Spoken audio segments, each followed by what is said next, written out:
Hi everyone, I thought I'd do another reading from Final Cut for you today. So here we go. I'm going to read a little bit further in the book than last time. So you may remember that Final Cut follows a documentary filmmaker called Alex, who's travelled up to a tiny fishing village in the north of England to make a film about everyday life, she thinks, but in fact gets drawn into the story of some girls that have gone missing from the area over the past decade or so. So I'm going to read a section now in which Alex first meets a character called Brian in a coffee shop.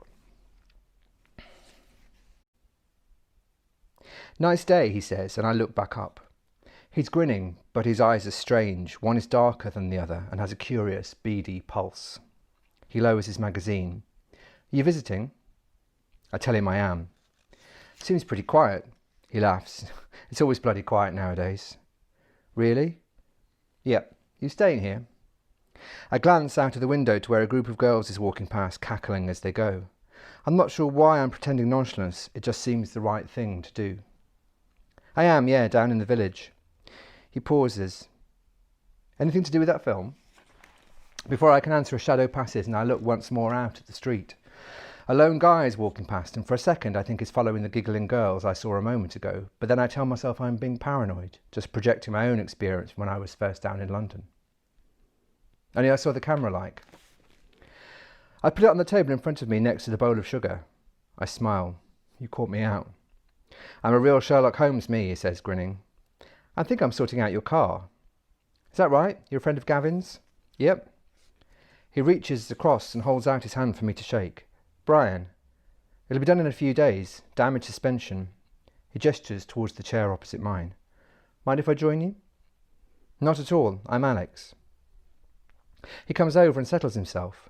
This close, I catch his aftershave, sweetly spicy, though with something else, too, a hint of leather, perhaps, something dark and dirty.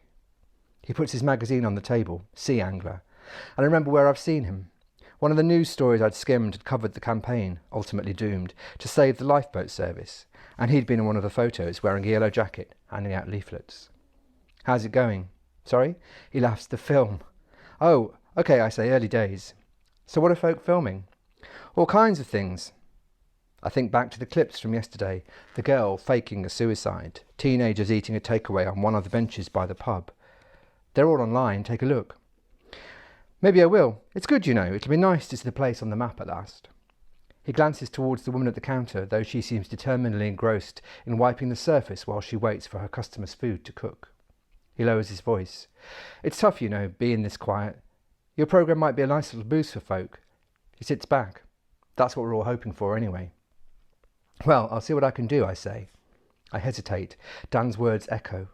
"See what you can dig up, okay?" "I suppose you want to see the place in the news for the right reasons."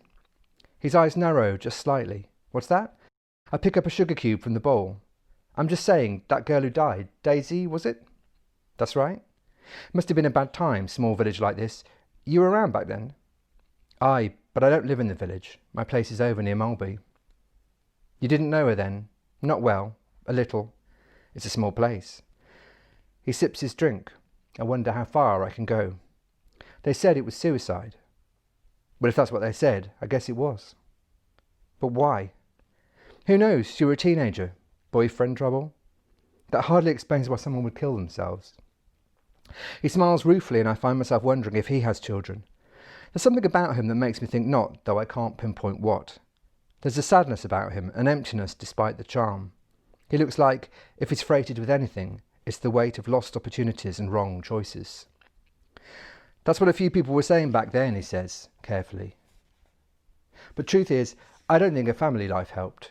Her mother was on her own, drink, drugs. You know they lived in a caravan." I nod. The woman behind the counter is fiddling with the radio, pretending not to be listening. I lean forward and lower my voice. "There was another girl too, Zoe Pearson." He hesitates. I wonder if I've pushed too far. After all, why should he trust me? "Yeah," he says slowly. "But that were different. She ran away. That's all I know." He puts his cup down. "Is this what your film is really about?" He sounds disappointed, wary, and I shake my head.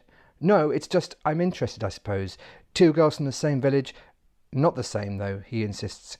One ran away, the other jumped off the cliffs. I can see him deciding whether or not to talk to me, but I'm doing something right because he goes on. And there was a friend, of course, went missing around the same time, about 10 years ago now. The room goes cold.